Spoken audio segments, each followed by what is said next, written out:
Hi everyone, कैसे हो आप सभी लोग। आई होप आप लोग अच्छे होंगे। मैं हूं राहुल जयसवाल एंड स्वागत करता हूं आप सभी का एक बार फिर हमारे यूट्यूब चैनल JR ट्यूटोरियल्स में। फ्रेंड्स, आज अगेन आपके सामने एक मोस्ट इंपॉर्टेंट फिजिक्स का लेक्चर वीडियो लेकर आ गया दोस्तों, जिसमें हम पढ़ने वाले हमारे 11th स्टैंडर्ड के लिए फिजिक्स सब्जेक्ट का जो हमारा चैप्टर नंबर 7 की हमने शुरुआत की थी दोस्तों, जिसका नाम है chapter number 7 thermal properties of matter. आज हम इस पर्टिकुलर चैप्टर का लेक्चर नंबर 7 आपके लिए लेकर आ गए हैं। तो आज का जो टॉपिक हमें पढ़ना है दोस्तों वो है थर्मल कंडक्टिविटी। आज लेक्चर नंबर 7 जो है ये सेकंड लास्ट लेक्चर होने वाला है, यानी कि बस एक और लेक्चर होगा इस चैप्टर का, यानी पूरा का पूरा चैप्टर जो है कंप्लीट हो जाएगा। तो सबसे पहले आज बात करते हैं थर्मल कंडक्टिविटी होता क्या है। तो थर्मल कंडक्टिविटी कोई भी सॉलिड का ये क्या होता है, it is a measure of the ability of the solid to conduct heat through it. यानी कि एक ऐसा एबिलिटी होता है हर एक सॉलिड मटेरियल के पास, हर एक सॉलिड एलिमेंट के पास एक पावर होती है, एक प्रॉपर्टी होती है कि वो अपने अंदर से हीट जो है कंडक्ट करवा पाता है, यानी कि एक साइड से दूसरे साइड तक हीट जो है पास करवा पाता है। जैसे कि एग्जांपल के तौर पे समझ लो एक रॉड है, ये एक रॉड है, यहाँ पे मैंने इसको हीट किया, यहाँ पे मैंने हीट किया तो ये पूरा पोर्शन हीट हो जाएगा, लेकिन धीरे धीरे ये जो हीट है ये बढ़ते चला जाएगा और ये पूरा का पूरा जो ऑब्जेक्ट है वो हीट हो जाएगा। तो यहाँ पे क्या हो रहा है, हीट जो है वो फैल रहा है, यानी कि उसके अंदर से हीट जो है वो कंडक्ट होकर जा रहा है कोई भी सॉलिड मटेरियल के अंदर, और यही प्रॉपर्टी को बोला जाता है थर्मल कंडक्टिविटी। तो जनरली जो गुड कंडक्टर्स होते हैं हीट के, उनके पास हायर थर्मल कंडक्टिविटी होती है, ठीक है, बैड कंडक्टर्स के कंपेरिजन में। बैड कंडक्टर्स क्या होते हैं, जिसके अंदर से हीट जो है वो पास नहीं होता है ईजिली, लेकिन गुड कंडक्टर्स ऐसे होते हैं जिसमें से हीट जो है पास होता है आसानी से। इसके लिए उसका कंडक्टिविटी जो होता है, यानी थर्मल कंडक्टिविटी जो होता है वो बहुत ज़्यादा हायर होता है।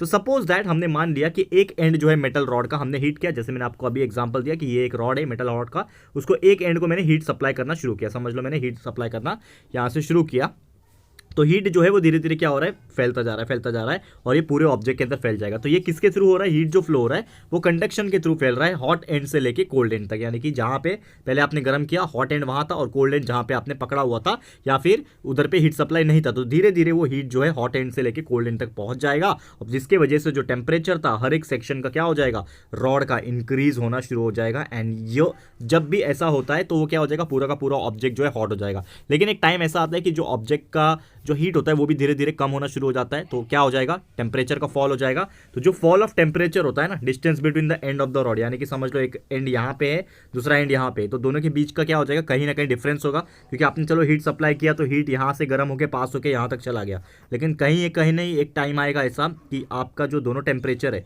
ये दोनों टेम्परेचर वैरी करेगा और दोनों टेम्परेचर जो है वो कम होने लगेंगे, फॉल होने लगेंगे। तो ये जो फॉल ऑफ टेम्परेचर हो रहा है, ठीक है, with distance between the end of the rod in the direction of the flow of heat, यानी कि फ्लो ऑफ हीट का जो डायरेक्शन था उसके अकॉर्डिंगली, तो उसको हम लोग बोलेंगे टेम्परेचर ग्रेडियंट।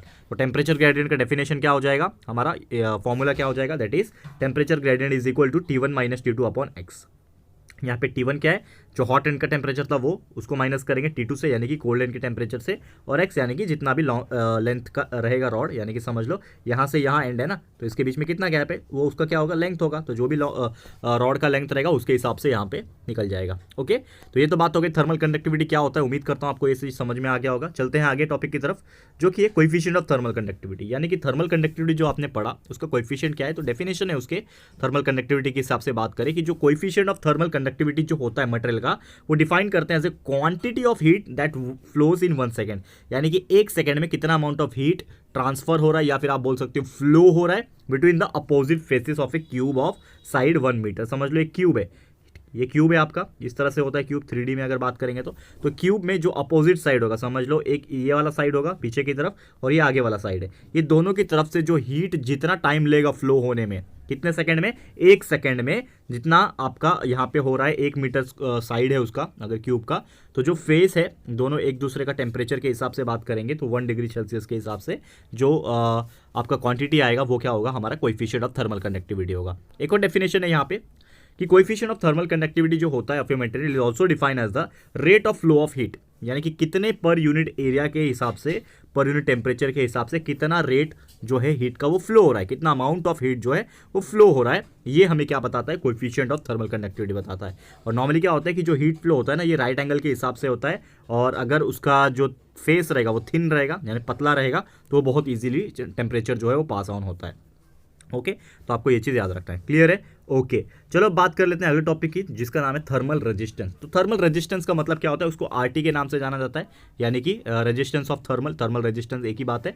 तो जो अपोजिशन होता है बॉडी का, ठीक है ना, opposition of the body to the flow of heat through it is called the thermal resistance. यानी कि समझ लो एक मेरा ऑब्जेक्ट है, अब ऑब्जेक्ट को यहाँ पे मैं हीट सप्लाई कर रहा हूँ, ठीक है, लेकिन ये ऑब्जेक्ट का हीट यहाँ से सप्लाई होकर धीरे धीरे दूसरे एंड पे भी जाएगा, लेकिन कुछ तो ऐसा चीज़ है जो इसको रोक रहा है, ये हीट को यहाँ से सप्लाई होने नहीं दे रहा है।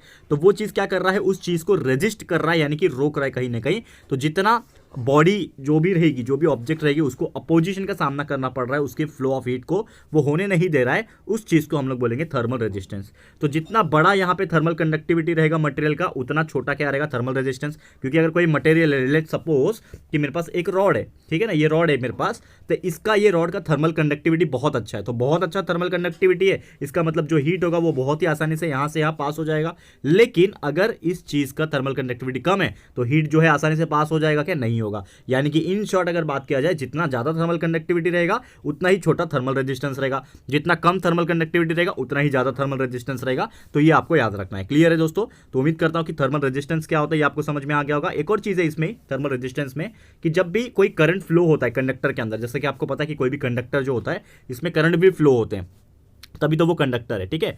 तो जो रेशियो होता है वोल्टेज अपॉन करंट का, ठीक है ना, आपको पता होगा, आपने ओम्स लॉ पढ़ा हुआ है, ठीक है ना, V is equal to I R, ये एक कंसेप्ट था। और उसमें एक और कंसेप्ट था कि जो हमारा वोल्टेज जो होता है वो डायरेक्टली प्रोपोर्शनल होता है करंट से, ये आपने शायद 9th में पढ़ा होगा, ठीक है ना, ओम्स लॉ का एक डेफिनेशन था।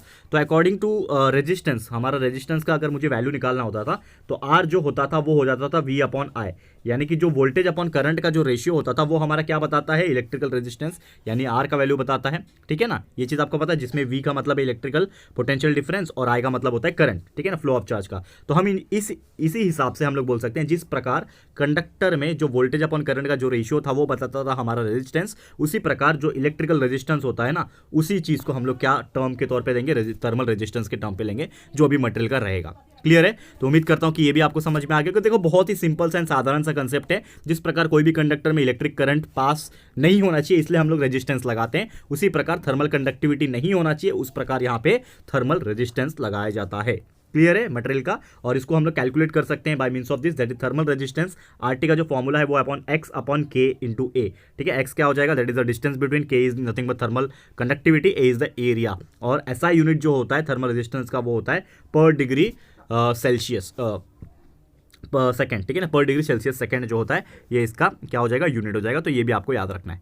क्लियर है दोस्तों? तो उम्मीद करता हूँ ये चीज़ आपको समझ में आ गया होगा। आगे बढ़ते हैं, जो कि हमारा आज के इस लेक्चर का आखिरी टॉपिक है, जिसका नाम है एप्लीकेशंस, ठीक है। थर्मल कंडक्टिविटी हमने पढ़ लिया, इसका एप्लीकेशंस कहाँ का यूज होता है।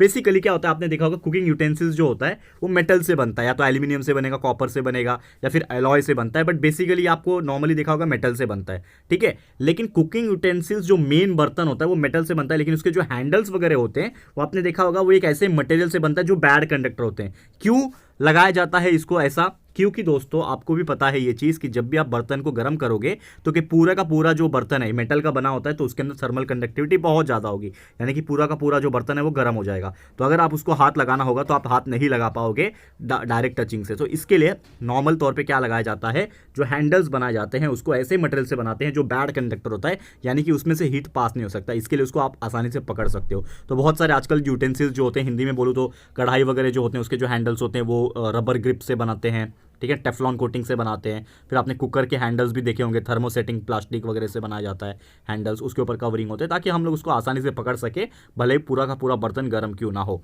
ये चीज़ आपको याद होगा, ठीक है। वैसे ये हो गया एक एप्लीकेशन। दूसरा एप्लीकेशन ये है कि जो थिक वॉल होते हैं, मोटे मोटे वॉल जो होते हैं ना, वो यूज़ किया जाता है कंस्ट्रक्शन कोल्ड स्टोरेज रूम के लिए, क्योंकि आपको पता है बहुत सारे ऐसे कोल्ड स्टोरेज रूम बनाए जाते हैं जहाँ पे कुछ ऐसी चीज़ें रखी जाती है जैसे कि आइसक्रीम्स वगैरह होते हैं, या फिर कुछ दवाइयाँ होती है जो एकदम कोल्ड टेम्परेचर पे रखते हैं, जैसे कि अभी कोविड-19 का वैक्सीन जो आया है वो उसको भी बहुत ही कम टेम्परेचर पे रखना जाना होता है। तो इसके लिए ऐसे दीवार बनाए जाते हैं, बहुत ही मोटे मोटे वॉल, थिक वॉल्स बनाए जाते हैं ताकि उसमें से हीट पास ना हो सके, क्योंकि ब्रिक जो होता है, ईंटें जो होती है वो बैड कंडक्टर होते हैं, उसमें से हीट जो है पास नहीं होता है। तो वो क्या कर देता है, रिड्यूस कर देता है फ्लो ऑफ हीट को, सराउंडिंग से रूम में पहुंचने नहीं देता है। इसके लिए वो जो रूम रहेगा वो क्या हो जाएगा, ठंडा हो जाएगा। तो ये भी एक एप्लीकेशन है थर्मल कंडक्टिविटी का।